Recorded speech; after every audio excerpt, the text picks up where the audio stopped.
Fala galerinha, Rodrigão aqui da Cátedra, com a graça de Deus, venho trazer para vocês mais uma aula, especificamente a aula 4 da nossa caminhada de como ler a Bíblia, de como se aprofundar na Sagrada Escritura e entender cada vez mais, retirando e usufruindo desses frutos para a nossa vida, na nossa caminhada como cristão. Então, São Jerônimo ele diz que quando nós rezamos, nós falamos com Deus. Quando nós lemos a Bíblia, é Deus que fala conosco.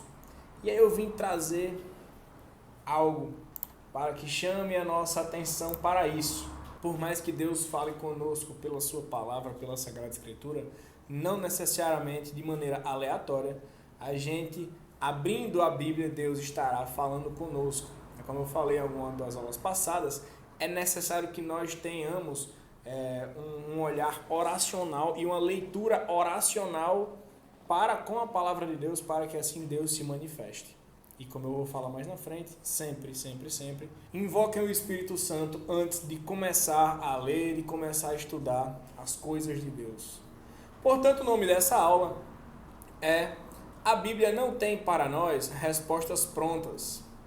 Não basta abrir e ler um versículo aleatório. Como eu falei em alguma das aulas passadas, não é sadio que você abra a Bíblia, feche o olho e coloque o dedo em tal versículo e veja se Deus está falando com você por meio daquele versículo. Não, porque pode acontecer de aparecer um versículo nada a ver, né? Por exemplo, vamos dizer que seja naquela passagem que Jesus encontrou Maria Madalena ali e tudo mais, o pessoal ia apedrejar ela porque pegou ela em adultério. E aí, você coloque seu dedo em um versículo que, por exemplo, aquele povo estava falando apedreja. Aí você vai ficar, para eu apedrejar, entendeu? Então vai ficar fora do contexto. A chave para o entendimento bíblico é o contexto em que aquela história está se passando. Portanto, se você entender que Jesus diz, vai, não peques mais, pois nem eu te julgo, nem eu te condeno, você entendeu o que o contexto está querendo trazer. Um Deus de amor, um Deus de perdão, um Deus de reconciliação para consigo, a humanidade para com Deus. Um Deus que traz a reconciliação da humanidade para Deus. E você tem um espírito de comum unidade, de comunhão de Deus para com seu povo e do seu povo para com Deus, mediante a reconciliação do perdão. Enfim, esse é o contexto, esse é o fruto do contexto. Então, se você pegar de forma aleatória o texto, mediante uma abertura aleatória e colocar o dedo e achar que Deus está falando com você por meio daquilo, pode ser um pouco danoso. Então, esse é o cerne dessa aula de hoje. Esse é o ponto importante que eu quero trazer para vocês nessa aula.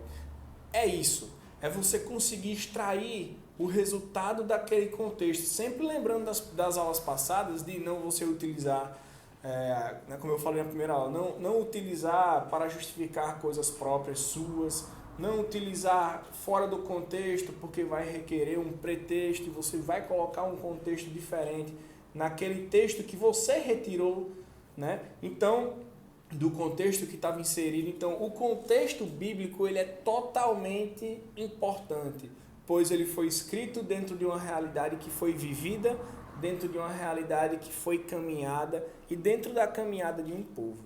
Então, a aula de hoje basicamente é isso. Poxa, Rodrigão, você não deu nada em tese, mas quando você começar a estudar e quando você vir que é necessário, o contexto está vigente na passagem, e você escutar também experiências de fora, Por exemplo, uma pessoa vem e fala com você algo bíblico, e aí, como eu vou falar mais na frente, de um caso que aconteceu, o cara colocou extraterrestre na Bíblia. Eu, caramba, como? Entendeu? Então, por causa de uma má organização contextual, você consegue colocar pano para manga infinitamente dentro da Sagrada Escritura.